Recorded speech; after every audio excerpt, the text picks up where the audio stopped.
अस्सलाम वालेकुम। आप देखें नाइन टीवी इंटरनेशनल और मैं हूं नसीर जर्मनी के स्टूडियो से। नाजरीन, ये गुज़श्ता 10 दिनों में पाकिस्तान में कुछ ऐसी खबरें आई हैं, अफवाज पाकिस्तान में कुछ तब्दीलियां की गई हैं। इसी तरह बहुत सारी तीन चार मशहूर शख्सियात की वफात भी हुई है। उमर शरीफ हैं, और कल डॉक्टर अब्दुल कदीर का, और सरदार सिकंदर हयात जो आज़ाद कश्मीर के सदर भी रहे हैं और वज़ीर आज़म भी रहे हैं। इसी तरह बैन अवी तौर पर चंद एक खबरें हैं, क्योंकि 10 दिन हमने तकरीबन वक्फा किया है। कुछ यहाँ निजी मसरूफियात थी खान साहब की, और कुछ दूसरे मामला थे। तो आज हम कुछ दुनिया की खबरें हैं, पाकिस्तान की खबरें हैं, उस पे हम इनका तबसरा लेंगे और जो देखते हैं। हाँ जी, अस्सलाम वालेकुम। जी भाई इस्लाम। हाँ जी, खान साहब ये बताइएगा कि पाकिस्तान में कुछ अफवाज पाकिस्तान में तब्दीलियां हुई हैं, बैन अवी तौर पे कोई असर होगा, या जो हमारे खित्ता है उसके ऊपर असर पड़ेगा इसका? नहीं, ये तब्दीलियां हैं, ये रूटीन की तब्दीलियां हैं। जी। और सिवाय एक तब्दीली के जो अदा का मसला बन गई जी। वज़ीर आज़म साहब के लिए, जी। फौज में तब्दीलियां जो है वो हर 2 साल के बाद या साल के बाद इनको करनी पड़ती है। जी। बात यह है कि जो भी लेफ्टिनेंट जनरल बनता है उसको कोर कमांड करनी पड़ती है। जी। जो जो पास काम लाजमी करने पड़ते हैं एक लेफ्टिनेंट जनरल को, फराइज में शामिल होता है, उसमें एक कोर की कमांड भी शामिल होती है। तो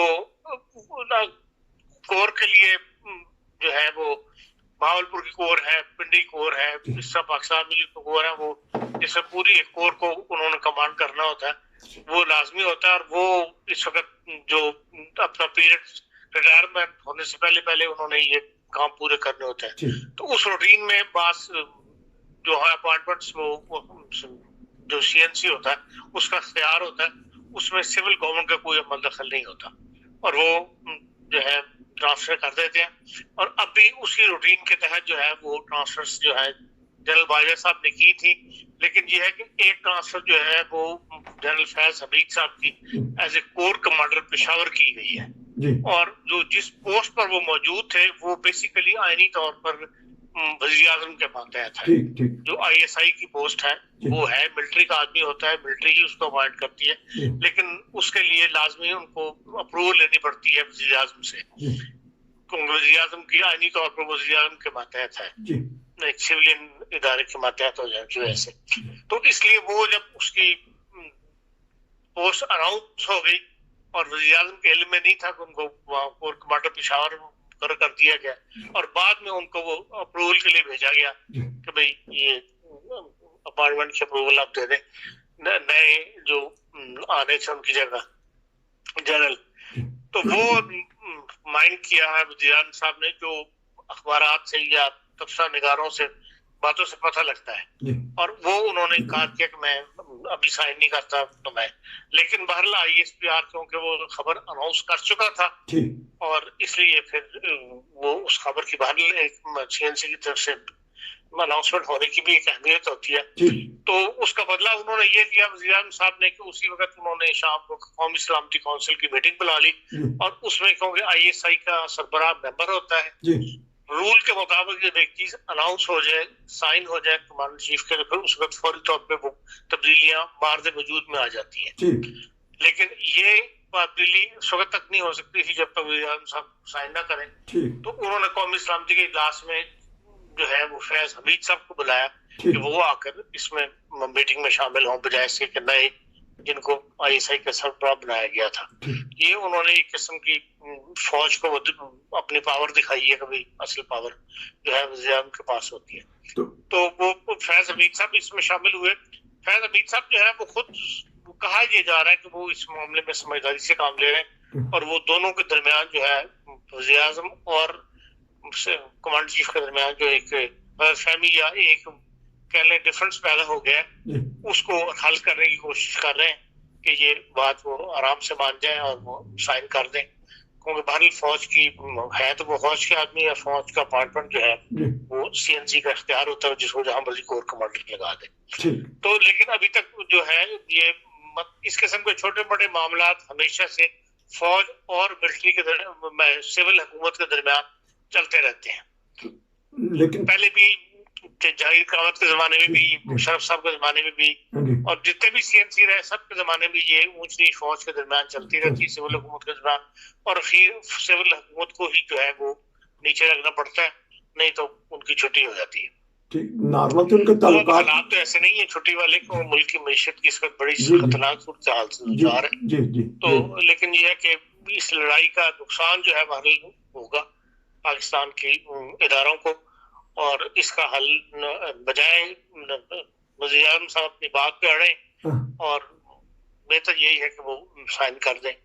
लेकिन लोग अब ये कहना शुरू हो गए हैं रावलपिंडी के अंदर कि भाई उनका जो है वज़ीर आज़म साहब का मुतबादल सोचना शुरू कर दिया गया है कि भाई कौन सा मुतबादल होगा, बल्कि 3 जो नए अहकामात डिस्कशन में आ रहे हैं उनमें से एक ये भी है कि भाई या तो वज़ीर आज़म बदल दिया जाए, पार्टी में से नया बंदा लाया जाए, या ये कि इनको रुखसत कर दिया जाए।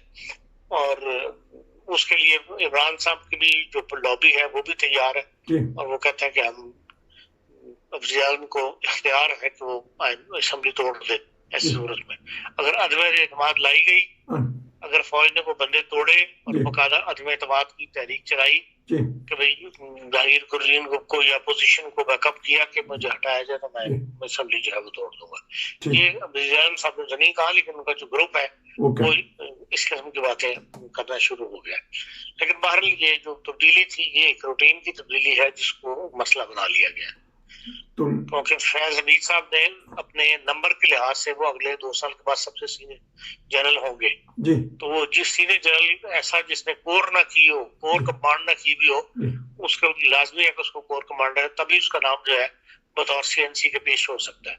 जो 3-4 नाम आगे पे पेश होने होते हैं आईनी तौर पे वज़ीर आज़म को कि इनमें से कोई एक होगा, तो मुमकिन है कि वज़ीर आज़म साहब ने उनका कोई नाम जेहन में सोचा हुआ हो, तो इसलिए उनको उनके ज़हन में ये था कि मैं इनको सीधा सीएनसी लगा दूंगा। अदम वाकफियत है जो सिस्टम है उससे वज़ीर आज़म साहब की। ठीक, ये तो आपने बड़ा जबरदस्त तबसरा कर दिया। ये बताइएगा कि वो नायब वजीर खारजा आई थी अमेरिका की, चीफ ऑफ आर्मी स्टाफ से मिली अमेरिका, इमरान खान ने सुना अंगूठा दिखा दिया कि नहीं मैं नहीं मिलूंगा। नहीं, बात यह है कि उन्होंने भारत में एक ऐसा बयान दे दिया था पाकिस्तान के बारे में जिसमें उन्होंने कह दिया था कि हम पाकिस्तान से बड़े महदूद तल्लुकात रखना चाहते हैं, और एक दुश्मन मुल्क के अंदर से ये बयान जारी करना, या तो अमेरिका रवाना होने से पहले ऐसी कोई बात की भी होती है ना। अब एक आपको पता है पाकिस्तान और भारत के दरमियान जो तल्लुकात की नौइयत है, दुश्मनी दोनों हुकूमतों के दरमियान मुस्तकिल आइटम है, और वो वहां से पाकिस्तान रवाना होने से पहले वहां वो ये बयान दे रही है कि हम इसे मतलब बकअप कर रही हैं भारत को कि असल हमारे पार्टनर तुम ही हो, हम भारत पाकिस्तान के साथ जो है एक महदूद तल्लुकात चाहते हैं। तो बहरहाल उनका ये बयान जो है वो अच्छा नहीं समझा गया पाकिस्तानी हलकों के अंदर, दुनिया को तो इससे कोई गरज नहीं, और इसलिए उन्होंने जो है वो पाकिस्तान ने कुछ ज्यादा लिफ्ट उनको नहीं करवाई। लेकिन बहरहाल उनकी जनरल बाजवा साहब से मुलाकात तो हुई है, और असल फैसले वही हो रहे हैं इस वक्त रावलपिंडी में। इसलिए पाकिस्तान के वज़ीर आज़म से मुलाकात हो या ना हो, वज़ीर आज़म से कमांडर चीफ से पिंडी में मुलाकात हो जाना जो ये अहम है जी। और उसमें बहरहाल उन्होंने जो भी फैसले करने हैं वो पैगामात देने हैं। अब फैसले तो हालात ऐसे लगन पर चल चुके हैं अमेरिका के साथ कि अमेरिका सिर्फ फैसले सुनाता है अपने, कोई बात डिस्कशन में नहीं आती। तो बहरहाल पाकिस्तान तो ये चाहता है कि भाई वसीतर मफाद में पुराने तल्लुकात जो है वो बहाल हो जाए, लेकिन अमेरिका भी इस मूड में नहीं है, क्योंकि अमेरिका को पाकिस्तान की अब जरूरत नहीं है, इसलिए वो इस तरफ नहीं आ रहा जी। चले, एक और बयान है कि एक जो डॉक्टर कदीर खान साहब कल उनकी वफात हुई, तदफीन भी हो गई, वो एक पाकिस्तान में मुतनाज़ा शख्सियत के तौर पर उभारे जा रहे हैं। बहुत सारे सहाफ़ी इनको कुछ कहते हैं, तो हत्ता कि जब मुशर्रफ का ज़माना था उनसे माफ़ी भी मंगवाई गई, और कल ये भी खबरें थी कि उनकी 2 कब्रें बनाई जा रही हैं। तो मुतनाज़ा शख्सियत वो क्यों रहे हैं जी?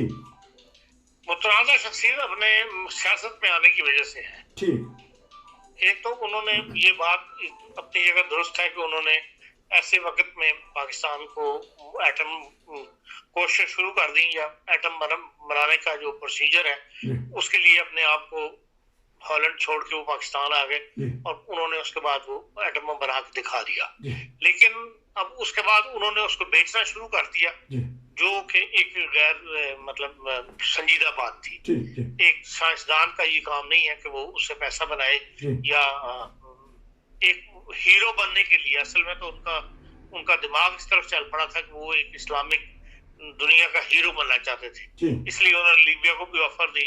जी जहां जहां उन्होंने ऑफर दी है वो सब इनके इल्म में थी, बड़ी ताकतों के। बाहर इन लोगों के पीछे जासूस तो उन्होंने लगाए हुए होते हैं। ठीक ठीक ठीक और जब उन्होंने सारी रिपोर्ट्स जो है वो मुशर्रफ साहब के सामने पेश की थी, उसका मुशर्रफ साहब भी एक दफा हैरान हो गए थे कि भाई ये क्या हो गया जी जी भाई। और फिर जो इन्होंने जायदादें बनाई वहां से बेच के लोगों को, जो गाइडलाइन दी है, नक्शे दिए या ड्राफ्टिंग दी, इमारत दी, वो उससे फिर ये है कि इन्होंने पैसा कमाया और फिर उसे कीनिया में और बड़ी बड़ी जगहों पे इन्होंने होटल वगैरह कायम कर लिया। जी तो वो सारा कुछ जो है वो मुशर्रफ साहब को दिखा दिया, हत्ता कि जो उनके बोर्डिंग कार्ड थे, जहां जहां जिस मुल्क में गए, जिस फ्लाइट से गए, जी उनके बोर्डिंग कार्ड भी उन्होंने लाके मुशर्रफ साहब के हवाले कर दिए थे कि ये देखें इस फ्लाइट से ये बता फलाने मुल्क में गया था, क्या नहीं गया था।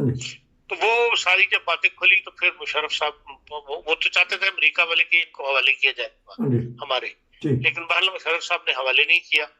और लेकिन ये इन पे इस किस्म की पाबंदियां लगा दी, इनको रिटायर कर दिया गया सर्विस से, घर बिठा दिया गया। तो और इनकी कड़ी निगरानी शुरू हो गई। वो जो उनको चुभती थी और वो फिर उन्होंने उल्टी सादी बातें करनी शुरू कर दी। फिर उन्होंने सियासत में हिस्सा लेना शुरू कर दिया, एक पार्टी बना ली अपनी। उनका ख्याल था उनको वोट मिलेंगे, पाकिस्तान के अवाम उससे मोहब्बत करते हैं, तो वो वोट उनको मिले नहीं, जमानत जब्त हो गई। तो उस पर फिर उन्होंने बड़ा सख्त बयान दिया था पाकिस्तान के अवाम के खिलाफ कि इस मुल्क के अंदर जो है लोग जो है नवाज शरीफ और उन्हीं को वोट देते हैं और उन्हीं का वो है, तो अब मैंने गलती की, इस मुल्क में वापस आ गए। फिर सुहेल वड़ैच साहब ने इनसे इंटरव्यू किया था, उसके अंदर उन्होंने सवाल उनसे ये किया था कि मुल्क के अंदर बहुत सख्त बिजली का बहरान है, तो आपको न्यूक्लियर कोई शॉर्ट रास्ता नहीं बता सकते कि भाई जिससे बिजली पैदा हो जाए। उनका जवाब ये था कि नहीं, मैं इस मुल्क को कुछ नहीं बताऊंगा, जो मैंने बताया उसकी जो कदर की, जो इन्होंने मेरी जो बेकदरी की है, मैं इस मुल्क को कुछ बताने के लिए तैयार नहीं हूँ। इस किस्म की बातें। तो उससे उन्होंने ये भी पूछा सुहेल वड़ैच साहब ने कि क्या आपको कभी किसी बात पे अफसोस है, अपनी जिंदगी में कोई ऐसा काम आपने किया जिसपे आपको, तो उनका कि हाँ, इस बात पे अफसोस है कि इस मुल्क में मैं क्यों वापस आके मैंने इस मुल्क की खिदमत की। तो ऐसा आदमी ज़ाहिर है उन्होंने खुद अपने बयानात की वजह से अपने आप को मुतनाज़ बना लिया था, और उस वजह से जो ये अंसर जो उनके सपोर्टर थे वो चाहते थे इनको ज़ियाउल्लाह के बराबर में दफन किया जाए फैसल मस्जिद के बने। और लेकिन बहरहाल जब एक बंदा मुतनाज़ हो तो फिर उनके जो दूसरी नासिर है ये पाकिस्तान के, जिसमें मैं समझता हूँ फौज भी शामिल थी, उन्होंने इसको पसंद नहीं किया कि मैं आप इनको वहाँ फैसल मस्जिद में दफनाया जाए, बल्कि आम कब्रिस्तान में जैसे है उससे दफनाया जाए। तो इसलिए वो जो कब्र 2 खोदी गई थी, वो शेख रशीद साहब को आदत है बहुत ज्यादा बोलने की, बहुत ज्यादा अपने आप को सामने ला के बात करने की। तो उन्होंने ये बयान दिया था कि 2 कब्रें खोदी जा रही हैं। उनकी यकीनन ख्वाहिश होगी कि भाई इनको वहां दफना दिया जाए, क्योंकि उन्हीं के ज़हन के आदमी थे, उन्हीं की पार्टी के आदमी थे, दाव लग के जिसे कहते हैं चमचे। तो इस वजह से ये बयान आ गया। लेकिन अब ये है कि मामला को आहिस्ता आहिस्ता 2-4 दिन में ठप जाएगा। उन्हें जहाँ दफनाया जाना था वहाँ दफना दिया गया। तो क्योंकि एक साइंसदान थे तो उनको हीरो बनने का, अब दुनिया को चाहती कि वो हीरो बनते, लेकिन उन्होंने दूसरा एक तरीका अख्तियार किया, आप ये बता रहे हैं। और ये जो मुशर्रफ का ज़माना है उसमें उन्होंने सारी चीज़ें सामने रखी। और एक बहुत बड़ी प्यारी शख्सियत सरदार सिकंदर हयात आज़ाद कश्मीर के, जो उन्होंने बड़ी, हाँ जी, सरदार साहब बेचारे फौत हो गए, लेकिन बाहर जाना सबने है, उन्होंने भी की जिंदगी अपनी लेकर आए हुए जितनी मुद्दत के लिए। सरदार साहब के साथ ये था कि ये जो पुराना ग्रुप था आजादी कश्मीर के लिहाज से, उसमें ये आखिरी लोगों में से थे। सरदार कयूम थे, सरदार खुर्शीद थे, और अब ये भी आखिरी उन लोगों में से थे, और ये भी अल्लाह को प्यारे हो गए। बहरहाल ये लोग थे जिन्होंने सही तहरीक चलाई, तहरीक का साथ दिया और अपनी सियासत को कश्मीर तक ही ज्यादातर महदूद रखा। जो उस जमाने में जब ये सरदार कयूम साहब इधर शिफ्ट कर गए थे قومی اتحاد جو بنا تھا جی اس میں ان کو بھی اس وقت ان کے ساتھ یہ بھی اداسوں وغیرہ میں شریک ہوتے رہے تھے، لیکن کبھی انہوں نے اتنی زیادہ بیان بازی پنجاب کی سازش میں نہیں کی تھی، جی اپنے آپ کو کشمیر کی سازش تک محدود رکھا، جی اور لیکن بہرحال عزت کمائی اور وزیران بھی بنے اور صدر بھی بنے، لیکن ان پہ ایک یہ ضرور الزام لگتا رہا ہے کہ یہ اپنے علاقے کے لوگوں کو یا اپنے جو قریب کے ساتھی تھے ان لوگوں کو بہت زیادہ سپورٹ کیا کرتے تھے۔ اس میں کیا حقیقت ہے یہ تو ہم یہاں سے بیٹھ کے نہیں فیصلہ کر سکتے، لیکن یہ ان پر ہمیشہ ایک الزام لگا کرتا تھا جب یہ اقتدار میں تھے۔ لیکن بہرحال شریف النفس آدمی تھے، جی شریف آدمی تھے لیکن دبنگ آدمی تھے۔ زبردست، شریف آدمی تھے، دبنگ آدمی تھے۔ ناظرین یہ تھا آج بین الاقوامی طور پہ جو خبریں ہیں اس کے اوپر تبصرہ۔ خان صاحب آپ کا بہت شکریہ، انشاءاللہ پھر ملیں گے نصیر کو